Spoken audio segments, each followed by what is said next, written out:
মধ্যপ্রাচ্যের রাজনীতিতে যেন সময় থেমে গিয়েছিল ১৯৬৭ সালের জুনে। মাত্র ৬ দিনে ইসরায়েলের কাছে একে একে পরাজিত হয় মিশর, সিরিয়া আর জর্ডান। হারায় বিস্তীর্ণ ভূখণ্ড, ভেঙে পড়ে সম্মানের প্রাচীর, আত্মমর্যাদার দেয়াল। সেই কালো অধ্যায় এখনও আরবদের ইতিহাসে লজ্জার দাগ হয়ে আছে। কিন্তু ৫৮ বছর পর সেই জুন মাসেই পাল্টে গেল দৃশ্যপট। ২০২৫-এর জুনে বীরের মতো একাই লড়াই করে গেল ইরান। বিপরীতে ছিল যুক্তরাষ্ট্র আর ইসরায়েলের যৌথ সামরিক জোট। পাশে ছিল না কোনো আরব দেশ। তবুও থেমে যায়নি ইরানের প্রতিরোধ। গত ১৩ জুন কোনো পূর্ব ঘোষণা ছাড়াই মধ্যরাতে ইসরায়েল শুরু করে হামলা।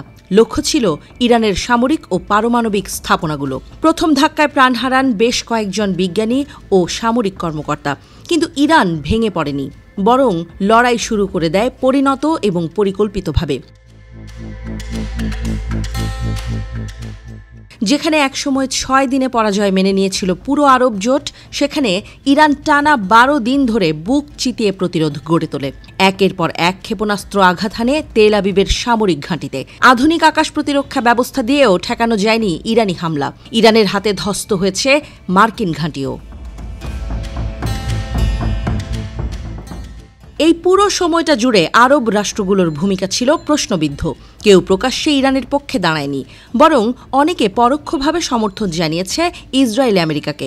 অথচ ইরান লড়েছে একা, আত্মনির্ভর প্রযুক্তি আর অসীম সাহস নিয়ে। বিশ্ব রাজনীতির মোড় ঘুরে যায় যখন মার্কিন প্রেসিডেন্ট ডোনাল্ড ট্রাম্প ইরানকে নিঃশর্ত আত্মসমর্পণের আহ্বান জানান। কিন্তু ইরানের সর্বোচ্চ নেতা আয়াতুল্লাহ আলী খামেনি জাতিকে বলেন, আমরা আত্মসমর্পণের জাতি নই, আমরা লড়াইয়ের জাতি। জবাবে বাংকার বাস্টার বোমাও ইরানকে থামাতে পারেনি। উল্টো মাটিতে মুখ থুবড়ে পড়ে মার্কিন আধিপত্য। শেষে যুদ্ধবিরতির অনুরোধ আসে তেল আবিব থেকেই। আমেরিকাও হার মানে।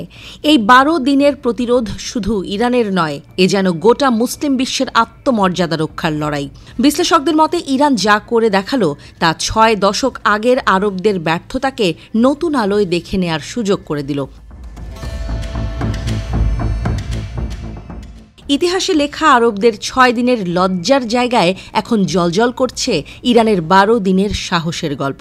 এক ঘরে করা সেই ইরানই আজ হয়ে উঠেছে মর্যাদার প্রতীক। আরব রাজারা যেখানে মাথা নিচু করেছিলেন, সেখানে ইরান দেখিয়েছে সম্মান রক্ষা করতে সাহস লাগে, অস্ত্র নয়।